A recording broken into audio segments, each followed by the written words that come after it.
Welcome. I'm Kinetic Symphony. I hunt down and report on weird and true mysterious stories, from glitches to the paranormal. Would you like even more content? Here's my Patreon. Now onto the stories. Case file number 1149, written by NeedsMoreTuba. I found a secret door in my classroom, and nobody believes us. In high school, one of our classes was dismissed for lunch about halfway through. When we came back from lunch, there was a tiny door in the wall beside my seat. My best friend sat beside me, and upon returning from lunch, we both exclaimed, "Where did that tiny door come from?"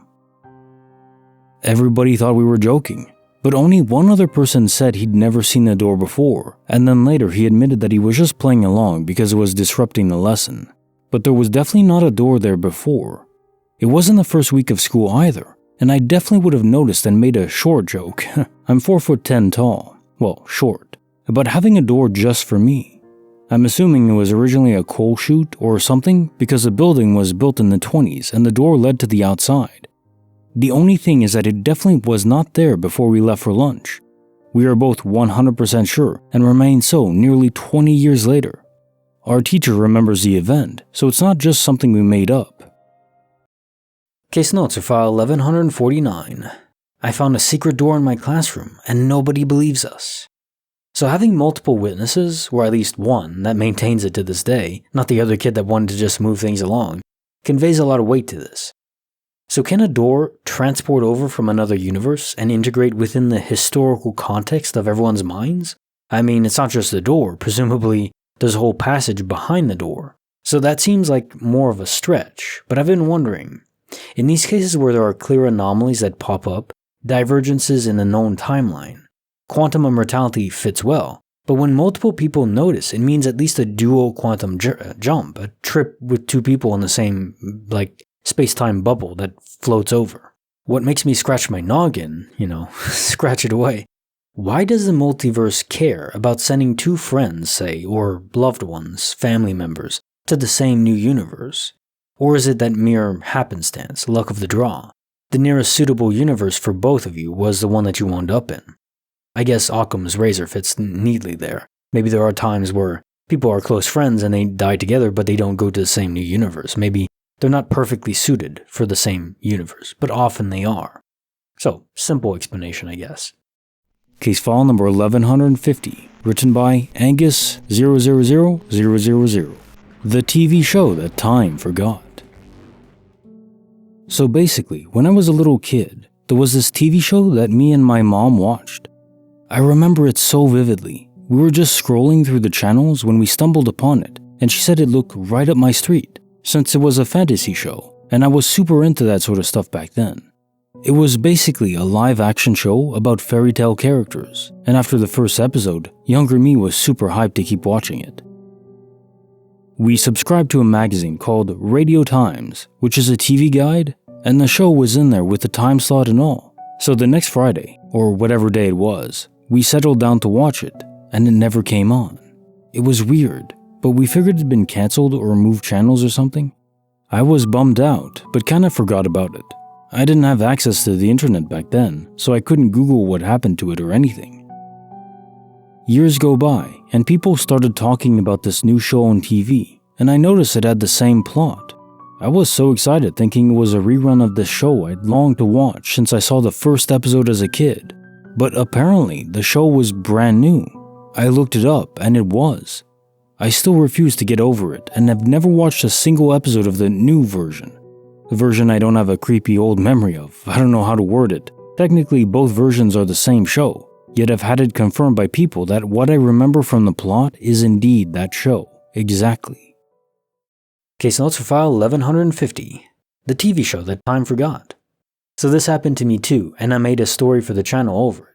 Although for me, it was only one episode that was different, not the entire series, or seeing the show and then it disappears from existence and then reappears, but it was related to a TV show, which is pretty interesting. For me, it was Stargate SG-1, the episode Entity, in I think the 4th season? Yeah, towards the end of it. So you're a visitor from another universe, I would say. I wonder, if we both traveled through the multiverse void, at least our souls did, is there a way to detect this? Does it change the energy state or orientation of our atoms at all? Any method to track it at all? Because as this stuff becomes more mainstream, the scientific method can get involved. Hypothesis, testing, predicting, and detecting. It would all be very handy and cool. It's almost like trying, to predict earthquakes or something like that. Maybe there's ways to do it where you can even detect death approaching and like a shift. And that would give a lot of closure to people who are in the original universe where someone dies. And I mean, right now, people aren't aware of quantum immortality, and it's still just a theory, a hypothesis, really. Although very compelling to me. You think about all the people in those original universes where people do die, they don't know that the soul moves on to a different universe and they just keep on going, unbeknownst to them most of the time. So it would give finality and closure for them. They can't talk to the person again, but they know they're still okay. Literally just living their life normally.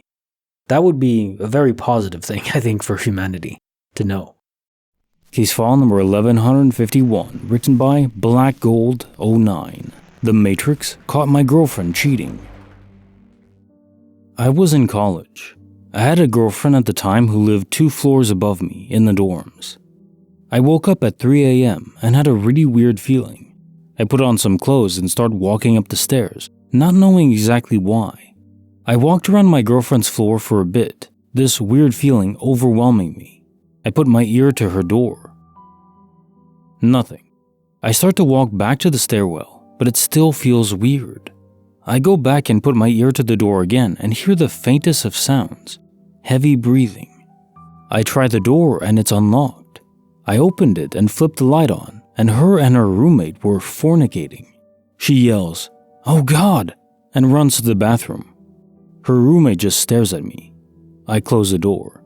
We broke up the next day, pretty amicably, all things considered. Some facts. We had been together since high school and were a pretty solid couple. We specifically went to this college together. She never cheated on me before that night. Well, she says, and I believe her. Now, over 10 years later, she's happily married to the guy she left me for in high school. They have 2 kids. They never kept their door unlocked, so I guess it was an accident. Her roommate was bisexual, and they had been drinking that night. About a year later, I had a 2-week fling with her roommate who indeed confirmed it was the first time they had done that, and she didn't think she had cheated on me prior. I'm not religious, spiritual, I don't believe in premonitions, ESP, or anything like that. I have no idea why I woke up or went to her door that night.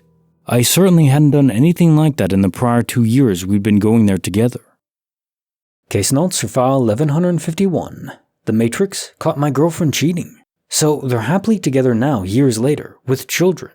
Was this merely buffered reality filtering down to your conscious mind from your subconscious, basically telling you that, yeah, this isn't the girl for you, mate. Here's why, and then it guided you to the unholy event transpiring. It just wasn't meant to be, in the sense that your life and her life, presumably, would be worse off. Maybe it's even more than that. I think a lot about the Adjustment Bureau and being guided by angels, God, the simulation masters. Certainly we're influenced by a lot in our lives with incomplete information about what those influences even are. But stories like this, in my mind, prove that there are forces out there that try to help us and have knowledge of the future, which I think again is a buffered reality. So what we experienced, the future already happened. We made choices. I believe in free will. It's just that we already made them and now we're living through them again. Like going back in a replay in a game for learning purposes. I do that all the time. It makes perfect sense. I think we're just trying to learn who we are really and correcting the mistakes we make and learning from them, to re-experience them, to learn from them. Case file number 1152, written by Duckface08, Toy Story, Supernatural Edition. I was just a little kid back then when this happened, and at the time, I kept some of my toys in a large bag hanging on one of the posts at the end of my bed. One night, I was just lying in bed alone and awake, when all of a sudden, one of my talking dolls, the ones where you squeeze a hand or foot and they say something, in the bag, goes off on its own. "Mommy, let's play house." I was too scared to move, and could only get to sleep once my sister, whom I shared the room with, came in later to go to bed. Later, I had my mom throw away that doll. Fast forward a few years. My sister had received a Tickle Me Elmo for Christmas, and we spent a good portion of the evening playing with it. When we were done, we stood it up on the living room table and went downstairs to join our parents to watch TV. At some point, I decided to grab something from the kitchen and go upstairs.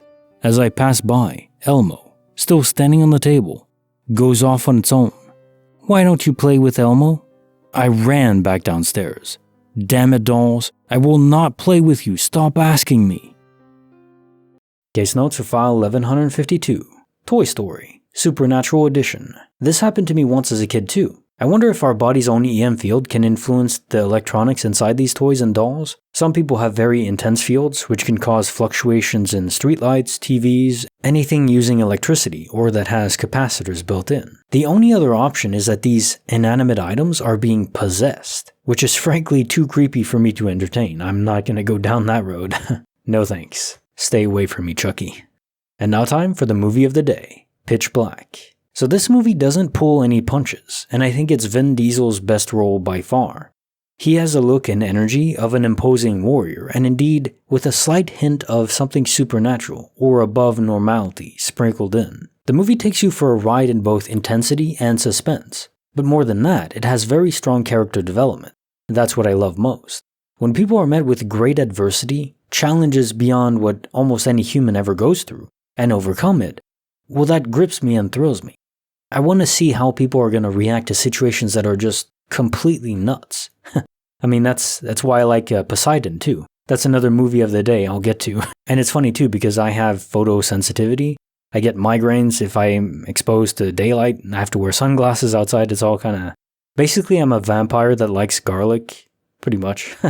Anyways, it's cool that the character in this has to wear like goggles to protect his eyes because his eyes see deeply and light in a different way, and he has to shield them. Of course, they crash land on a planet that has 3 suns. Of course, it's pitch black because, well, not to spoil anything, but obviously there's an eclipse that lasts, and then there's creatures that come out, and it's very interesting, and I highly recommend it. And it's also part of a series. There's Pitch Black, and then Chronicles of Riddick, and then Riddick after that. So, worth watching all of them. Absolutely. Like the video, subscribe, hit the bell. Kinetic Symphony signing off.